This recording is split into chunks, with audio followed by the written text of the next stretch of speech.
আসসালামু আলাইকুম ওয়া রাহমাতুল্লাহ। Welcome to my channel commerce and English coaching centre. সেন্টেন্সের ধারাবাহিক পর্বে আমরা আজকে আলোচনা করব ইন্টারোগেটিভ সেন্টেন্স, যাকে বাংলায় বলে প্রশ্নবোধক বাক্য। তো বেশি কথা না বলে চলুন শুরু করা যাক। তো আগে আমরা দেখি যে ইন্টারোগেটিভ সেন্টেন্সের যে দুইটি গঠন আছে সেই দুইটি গঠন নিয়ে একটু দেখি। একটি গঠন আছে যে WH অর থাকবে প্রথমে plus auxiliary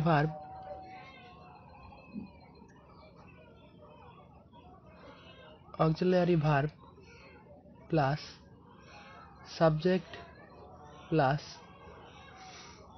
main verb plus extension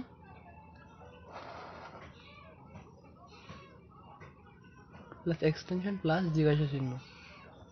জিজ্ঞাসাসূচক চিহ্ন বা ইন্টারোগেটিভ সিম্বল বলা যায়, ইন্টারোগেটিভ চিহ্ন। তো একটি দেখলাম যে প্রথমে WH অর, তারপরে অক্সিলারি ভার্ব, তারপর সাবজেক্ট, তারপর মেইন ভার্ব, তারপরে এক্সটেনশন, তারপরে জিজ্ঞাসাবোধক চিহ্ন বা ইন্টারোগেটিভ সিম্বল। তো এই স্ট্রাকচার নিয়ে আমরা কয়েকটি উদাহরণ দেখি, যে যেমন হোয়াট ডু ইউ ওয়ান্ট। এখানে হট WH অড আছে, অক্সিলারি ভার্ব ডু আছে, তারপর সাবজেক্ট আছে ইউ, তারপর মেইন ভার্ব আছে ওয়ান্ট, তারপর এক্সটেনশন নাই, থাকার দরকারও নাই, লাস্টে জিজ্ঞাসা চিহ্ন আছে। এক্সটেনশন থাকতেও পারে নাও পারে। সুতরাং এই যে স্ট্রাকচারের সাথে আমাদের মিলে গেল, সুতরাং এই সেন্টেন্সটি হলো ইন্টারোগেটিভ সেন্টেন্স। এর মানে হলো হোয়াট কি, ডু ইউ ওয়ান্ট তুমি চাও, তুমি কি চাও। আরো কয়েকটি উদাহরণ দেখি আমরা। হোয়ার ডু ইউ লিভ, কোথায় ডু ইউ লিভ তুমি বাস করো। প্রথমে হোয়ার WH অড, তারপরে ডু অক্সিলারি ভার্ব, তারপরে ইউ সাবজেক্ট, তারপরে লিভ বাস করা মেইন ভার্ব, তারপরে জিজ্ঞাসাসূচক চিহ্ন। সুতরাং এই সেন্টেন্সটিও ইন্টারোগেটিভ সেন্টেন্স। আমাদের মনে রাখতে হবে যে এই গঠনটি মনে রাখতে হবে, যার দ্বারা আমরা ইন্টারোগেটিভ সেন্টেন্স মেকিং করতে পারি। আরও একটি উদাহরণ দেখি আমরা।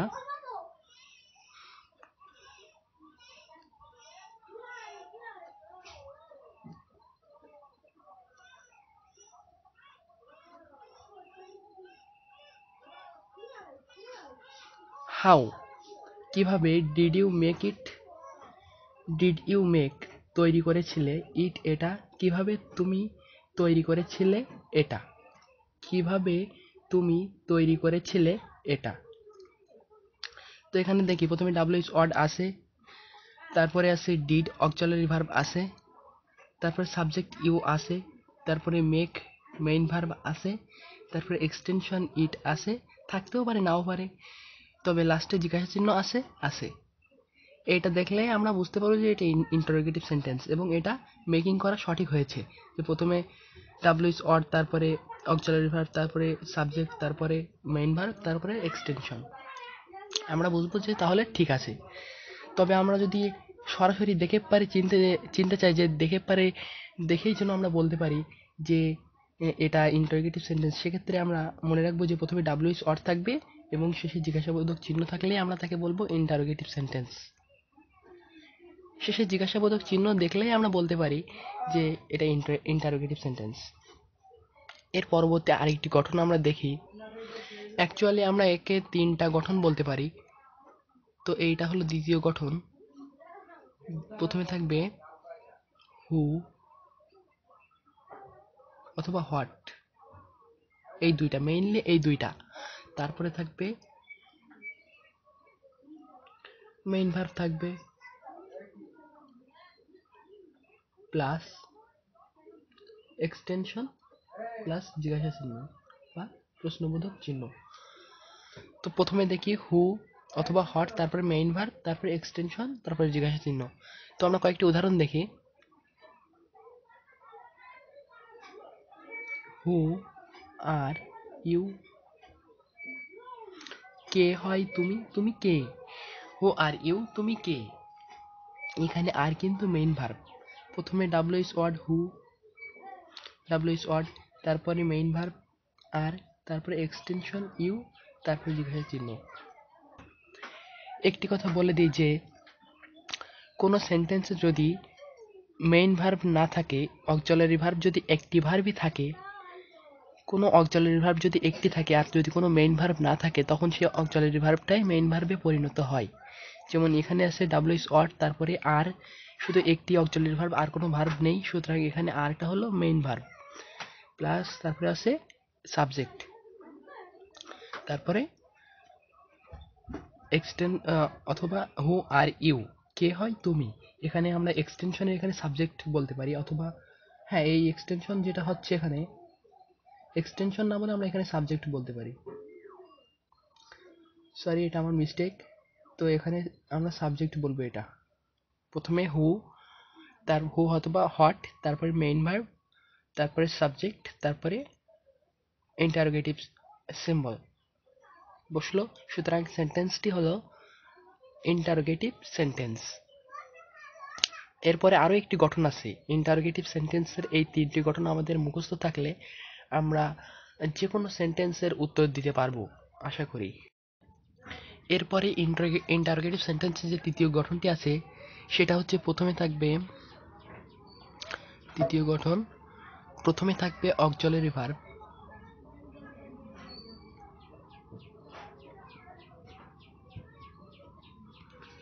প্লাস নট থাকতেও পারে আবার নাও পারে। নট বসবে কখন, যখন থাকবে না প্রশ্নে, যদি কোনো সেন্টেন্সে যদি নট না থাকে সেক্ষেত্রে নটটা বসবে, থাকবে না, plus subject plus main verb,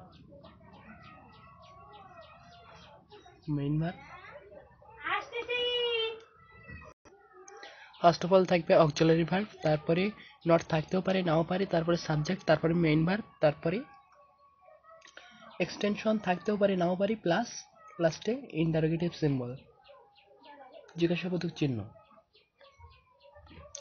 তো এই স্ট্রাকচার নিয়ে কয়েকটি গঠন দেখি, আমরা কয়েকটি সেন্টেন্স দেখি।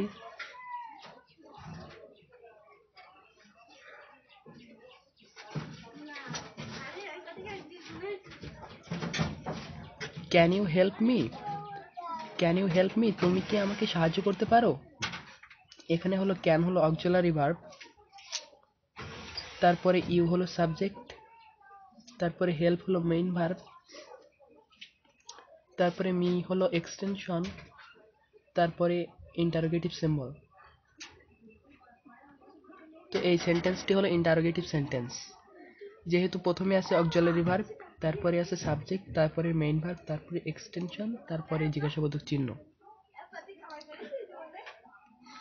তো আরো একটা উদাহরণ দেখি আমরা।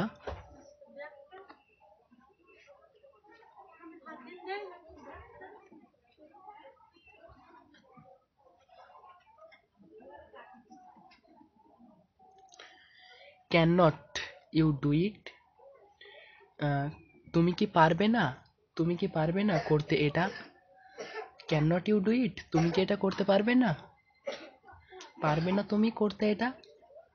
তো এই সেন্টেন্সের আমরা দেখি এই সেন্টেন্সটা কি। আমরা দেখেই বুঝতে পারছি যে লাস্টে ইন্টারোগেটিভ সিম্বল আছে, সুতরাং এটা ইন্টারোগেটিভ সেন্টেন্স।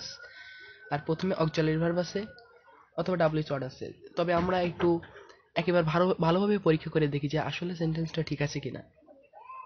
প্রথমে অক্সিলারি ভার্ব বসেছে ক্যান, তারপরে নট বসতেও পারে নাও পারে। যদি কোনো সেন্টেন্স থেকে আমাদের রূপান্তর করতে বলা হয়, ট্রান্সফরমেশন করতে বলা হয়, সেক্ষেত্রে আমাদের যদি সেন্টেন্সটা দেখতে হবে যে সেই সেন্টেন্সে নট আছে কিনা। যদি না থাকে তাহলে আমাদের নট আনতে হবে। তারপরে সাবজেক্ট আছে, তারপরে মেইন ভার্ব ডু আছে, তারপরে এক্সটেনশন ইট আছে, তারপরে ইন্টারোগেটিভ সিম্বল আছে। সুতরাং সেন্টেন্সটি হলো ইন্টারোগেটিভ সেন্টেন্স। তো ইন্টারোগেটিভ সেন্টেন্স নিয়ে আমি যাবতীয় একটি পূর্ণাঙ্গ আলোচনা করলাম। তো যদি এরকম ধরনের সকল সেন্টেন্সের ভিডিও পেতে চাও তাহলে অবশ্যই কমেন্টে জানাবে। তোমরা যদি কমেন্ট করো তাহলে আমরা উৎসাহ পাই, আমি উৎসাহ পাই যে অন্যান্য ক্লাসগুলো আমি তোমাদের নিতে পারি। তবে যদি কমেন্ট না করো, লাইক না দাও, তাহলে আমার অনুপ্রেরণাটা হারিয়ে যায়। সুতরাং আমি আশা করব যে তোমরা যদি ভিডিওটি দেখে থাকো তাহলে অবশ্যই কমেন্ট করবে, লাইক করবে এবং আমাকে অনুপ্রাণিত করবে, ক্লাসগুলো নিতে অনুপ্রাণিত করবে। তাহলে আমি ধারাবাহিকভাবে ক্লাসগুলো নিয়ে যাব। তো এই পর্যন্তই। আজকে ইন্টারোগেটিভ সেন্টেন্সের 3টা গঠন নিয়ে আলোচনা করলাম। ইন্টারোগেটিভ সেন্টেন্সের এই 3টি গঠনই আছে, এর বেশি গঠন নেই। তো ভিডিওর শেষে আমি কিছু একটি তোমাদের যে ডাব্লিউএইচ ওয়ার্ড কয়টা হতে পারে সেটা নিয়ে, তো আমার মনে পড়লো যে ডাব্লিউএইচ ওয়ার্ড কয়টি এবং সেগুলো তোমাদের জানানো উচিত। সুতরাং আমি এখানে ডাব্লিউএইচ ওয়ার্ডগুলো লিখে দিচ্ছি। প্রথমে হু, তারপরে হোম,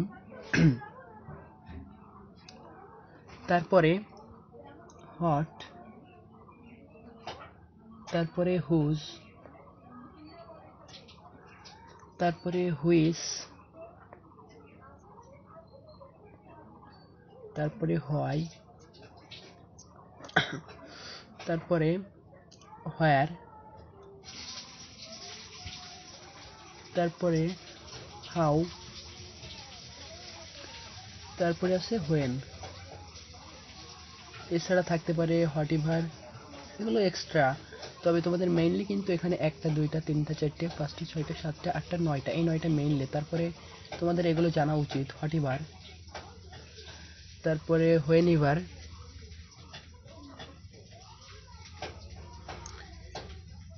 তারপরে হোয়ারএভার।